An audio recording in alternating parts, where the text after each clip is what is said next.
여러분 안녕하세요. 카스트 전민준입니다. 제가 벌써 요 120i를 이제 출고한 지 약 한 달 정도 이제 됐습니다. 한 달 전에 제가 출고기를 찍을 때는 워낙 좀 정신이 없어가지고 말씀 못 드린 부분이 좀 많았는데, 제가 그때 말씀 못 드린 부분을 포함해서 이 차를 타면서 느꼈던 장단점을 이제 오늘 이제 말씀드릴게요. 현재 보시는 모델은 이제 120i 이제 스포츠 이제 모델입니다.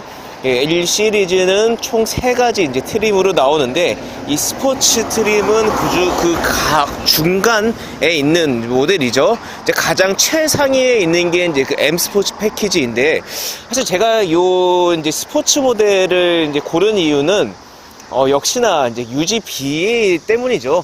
지금 제가 이제 소유하고 있는 차가 총 3대인데, 이 차를 포함해서 이제 볼보 XC6940이 있고, 그리고 BMW Z4가 있는데, 아무래도 이제 실용성과 경제성을 고려한 차를 이제 고르다 보니까 가격이 조금 더 낮은 이 스포츠 트림을 이제 구매를 이제 하게 된 거예요.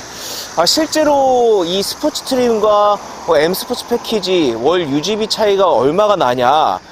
제가 월 납입금을 이제 공개를 해버리면, 저한테 이제 그 자동차를 파신 우리 이상민 대리님께서 얼만큼 할인해 주셨는지 그 할인폭이 공개가 될 수 있기 때문에, 예를 들어서 제가 월 32만원에 이 스포츠 트림을 납입한다고 하면, 이 M 스포츠 패키지 같은 경우는 37만원 정도 이제 든다고 이제 보시면 될 것 같으세요. 약 5만원 차이죠. 그러니까 1년으로 치면 60만원 정도밖에 차이가 안 난다고 이제 볼 수가 있는데, 저는 어쨌든 정말 경제적인 차, 그러니까 깡통차라도 좋다, 그냥 무조건 굴러가기만 하면 된다. 왜냐면 멋이나 뭔가 옵션이나 그런 거 신경 쓰지 않고 내가 이 차에 자전거를 놓고 그냥 굴러가기만 하는 차를 사고 싶었으니까 굳이 M 스포츠 패키지가 필요 없다라고 해서 그 5만원조차도 아까워서, 연간 60만원조차도 아까워서 이 스포츠 트림을 구매를 했는데, 약간 좀 후회를 이제 하고 있습니다. 오늘 사실 메인 이제 그 주제는 이제 그거라고 보시면 될 것 같고요. 그렇다고 하면 제가 Z4에서 왜 이 1 시리즈를 추가로 이제 구매를 했냐, 이걸 또 말씀을 드려야 될 것 같아요. 실제로 여러분들 Z4 뚜껑 열 일이 얼마나 좀 많냐, 우리나라에서 몇 번 열겠냐, 그래서 너가 뚜껑 열 일 없으니까 이 차를 산 거 아니냐, 이렇게 보실 수가 있는데, 의외로 이 뚜껑을 한번 여시게 되면 열 날이 굉장히 이제 많습니다. 실제로 차를 타고 다녔을 때 아주 뜨거운 경우나 비가 오거나 눈이 오지 않는 이상 저는 뚜껑을 좀 계속 열고 다니고 있고요. 제가 G4 대신 이 차 G4 외에 이 차를 구매한 이유는 아무래도 공간 때문이죠. 저 같은 경우는 2022년 그때 4월에 이 G4를 이제 세컨카를 이제 구매를 했어요. 그 당시에는 제가 운동도 활발하게 하지 않고 취미라고 해봤자 그냥 조깅 정도, 등산 정도였는데, 한 2022년 5월이나 6월부터 본격적으로 좀 사이클을 이제 타기 시작했습니다. 사실 그전에도 사이클을 타지 않았던 건 아닌데, 가까운 분당 주변이나 왔다 갔다 했고, 특별히 멀리 나갈 일은 거의 없었거든요. 근데 제가 한 6월부터 본격적으로 사이클을 타고 다니면서 멀리 나가기 이제 시작을 했어요. 근데 그게 또 우연의 일치일까? 2022년 8월 달에 제가 아킬레스건이 이제 딱 끊어졌죠. 그래서 제가 그 자전거마저도 탈 수 없는 상황이었어요. 그래서 취미가 오로지 자동차를 타고 여행을 다니는 이제 그거밖에 없었는데, 그런 측면에서 딱 봤을 때 이 G4라는 차가 굉장히 제 취미 생활과 어울리는 차였어요. 심심할 때마다 저는 뚜껑을 열고 어디 나가서 목발 짚고 촬영도 하고 놀기도 하고 맛있는 것도 먹고 그랬던 거죠. 근데 제가 2022년 12월 달에 목발을 이제 뗐고, 그리고 자전거를 본격적으로 타기 시작하면서 이 G4의 그 활용 빈도가 점점 좀 내려갔습니다. 그리고 올해 4월 정도 됐을 때는 이제 자전거 타고 이제 동호회 분들과 투어도 많이 가는데, 그분들이 차를 타고 어디 멀리 갈 때 저는 자전거를 실을 수 있는 차가 없기 때문에 어딘가 갈 수가 이제 없는 거죠. 그러다 보니까 제가 시승차를 이제 빌리게 되고, 그 차를 탐으로 인해서 한 달에 G4를 이용하는 날짜가 한 달에 2-3번밖에 안 되는 거예요. 그렇다고 하면 내가 이 G4 외에 추가적으로 내 레저 활동을 즐길 수 있는 차가 한 대 있어야겠구나 라고 결심을 했고, 그 중에서 뭐 X1도 있었지만 사실 X1까지 하면 가격대가 더 올라가 버리기 때문에 굳이 뭐 집만 실을 건데 그렇게 X1까지 필요가 있냐, 나 혼자 탈 수 있는 정말 경제적이고 실용적인 차를 타자라고 해서 고른 게 바로 요 해치백 1시리즈입니다. 사실 제가 이 1시리즈를 시승 리뷰하면서 굉장히 좀 많이 경험을 했어요. 거기 이 차의 어떤 공간과 상품성에 대한 확신이 이제 있었기 때문에 1시리즈를 이제 골랐고, 역시 요 한 달 정도 타면서 어떤 주행적인 부분은 상당히 좀 만족스럽고 아주 장점이 많은 자동차인 것 같습니다. 그런데 오늘 이 썸네일과 제목을 왜 그렇게 뽑았냐, 사실 이 썸네일과 제목을 보고 들어오신 분들이 상당히 좀 많으시죠. 바로 만약 여러분들 그 BMW에서 M 스포츠 패키지와 스포츠 패키지가 이제 있다고 하면 저는 M 스포츠 패키지, 다시 말씀드릴게요. MSP의 M 스포츠 패키지를 추천드립니다. 사실 제가 지금 M 스포츠 패키지 차량을 이제 타면서 느끼는 거지만, 이 스포츠 패키지 같은 경우는 BMW라고 말하기에는 좀 아쉬운 부분들이 상당히 많다. 그러니까 BMW를 제대로 느끼려고 하면 조금이라도 이 MSP를 고르는 게 정답인 것 같습니다. 만약 정말 경제적인 여유가 없고 실용적인 것만 찾는다고 하면 경제적인 것만 찾는다고 하면 당연히 MSP가 아닌 스포츠를 선택해야겠지만, 내가 조금 더 무리를 할 수 있는 여유가 있다고 하면 저는 무조건 MSP를 이제 추천드립니다. 그 첫 번째 이유는 뭐냐? 저는 가장 먼저 느꼈던 게 핸들의 그립감이었어요. BMW는 BMW는 모터스포츠카의 어떤 정신을 이어받은 브랜드이기 때문에 어떤 차를 타더라도 이 핸들과 이 스티어링 휠과 기어 노브의 디자인이 정말 내가 딱 카트 타는, 스포츠카 타는 느낌을 줍니다. 그리고 그런 느낌을 받을 수 있는 요인 중에 하나가, 가장 중요한 게 바로 저는 핸들이라고 봐요. 딱 핸들을 딱 잡았을 때 이 그립감이 굉장히 좋거든요. 근데 이 스포츠 트림은 너무 얇습니다. 어떤 그립감을 느낄 수는 없어요. 심지어 제 볼보 XC40과 거의 핸들 느낌이 동일해서 이게 이 BMW 맞아? 라는 느낌이 들 정도로 핸들이 굉장히 얇고, 이 핸들이 좀 얇다 보니까 이 주행을 할 때 막 미끌리는 경우가 있어요. 예를 들어서 이따 제가 장점으로 좀 말씀드리겠지만, 이 1시리즈의 최대 장점은 이제 주행 성능이거든요. 190마력의 이 작은 차체에 들어가다 보니까 3시리즈와 동일한 마력의 엔진이 이 작은 차체에 들어가다 보니까 운전이 굉장히 재밌어요. 그런데 이 핸들이 거기에 받쳐주지 못하는 거예요. 특히 코너링 할 때나 순간순간 차선을 변경할 때나 이 얇은 그립감 때문에 어찌 이렇게 차가 손맛이 없을까, 이런 아쉬움을 굉장히 좀 많이 줬고요. 근데 두 번째는 헤드 시프트입니다. 역시 이것도 어떤 모드 스포츠, 어떤 그 스포티한 주행 감각과 연관되는 부분인데, 이 190마력의 마력적인 출력적인 한계 부분이 있다 보니까 가끔씩은 수동 기어 변속을 요구하는 상황이 좀 있거든요. 그런데 요 패드 시프트가 없어가지고 되게 심심하다는 느낌을 좀 많이 받았어요. 그리고 세 번째로는 반자율 주행 기능이 지금 이제 빠져 있습니다. 진짜 요거는 좀, 제가 얼마 전에 이 차를 타고 천안까지 왕복 주행을 한번 한 적이 있거든요.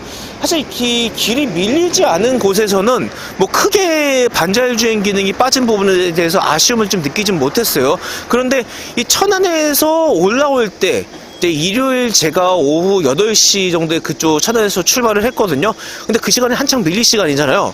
올라올 때 이 경부고속도로가 굉장히 밀리다 보니까 운전할 때 피곤해서 제가 좀 어댑티브 크루즈 컨트롤을 쓰고 싶을 때가 이제 있었거든요. 근데 이 차는 오로지 크루즈 컨트롤, 속도 설정만 되는 기능만 있기 때문에 장거리 운행할 때 굉장히 피곤하다라는 느낌이 좀 들었고요. 그래도 그나마 다행인 거는 차선 이탈을 조금 막아주는, 방지해주는 시스템이 있어가지고 이 직선 구간을 갈 때는 좀 차선을 좀 이탈하는 걸 좀 막아줘서 좀 그 부분은 좀 괜찮다는 느낌이 들었는데, 아무래도 반자율 주행 기능이 이제 빠지다 보니까 장거리 주행에서 좀 피로함이 좀 올라갈 수 있다, 그런 뭐 아쉬움이 좀 있었습니다. 그러면 지금부터는 이제 주행을 하면서 느꼈던 장단점을 한번 말씀드릴게요. 네. 일단 이 정차 상태에서 이제 아까 말씀드렸던 그 반자율 주행 기능이 이제 빠져 있는 부분이 있고, 실제 제가 이제 주먹을 딱 그립을 잡았을 때, 이 핸들을 잡았을 때 요만큼 남아요. 굉장히 좀 많이 남죠. 근데 보통 MSP 같은 경우는 요 정도 딱 이제 그 묵직한 느낌인데, 얘는 지금 보시는 것처럼 딱 요만큼 이제 공간이 남고, 그래서 이렇게 꽉 쥐어야 된다는 점.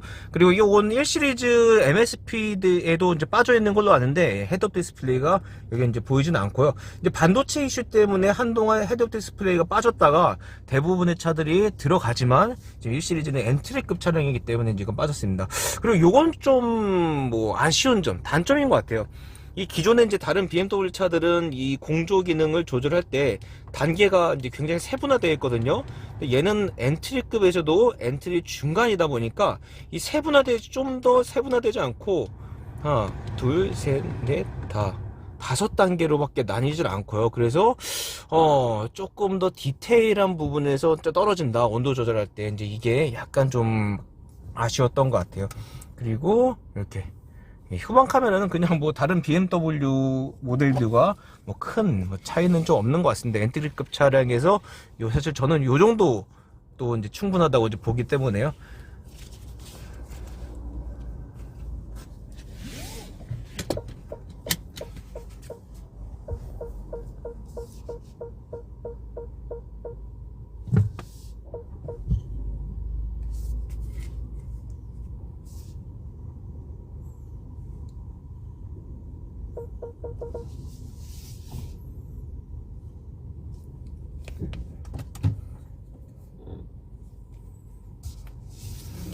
네, 1시리즈는 총 3가지 이제 드라이브 모드가 있죠. 뭐 요 드라이브 에코, 컴포트, 스포츠 모드가 있는데,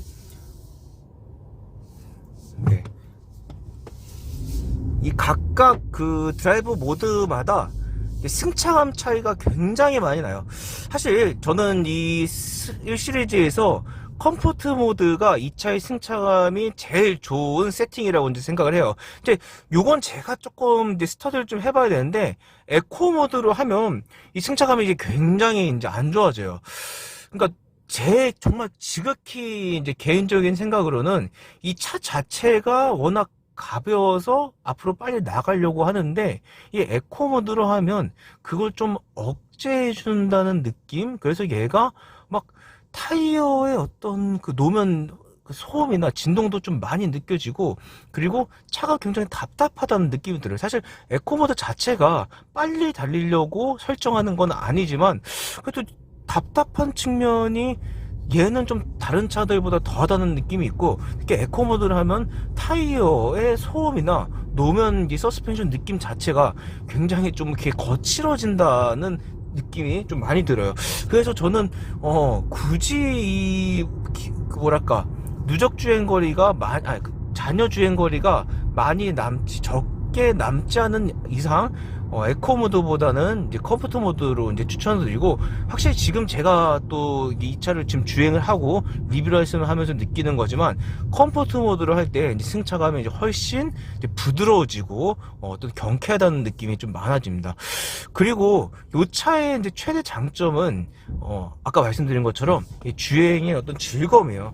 사실 저는 135i도 이 차를 구매하기 전까지 좀 많이 좀 생각했는데, 어떤 디자인적인 요소를 제외하고는 이 135i를 사지 않아도 될 만큼 이 차의 주행의 즐거움이 굉장히 재밌다라고 이제 말씀을 드리고 싶어요.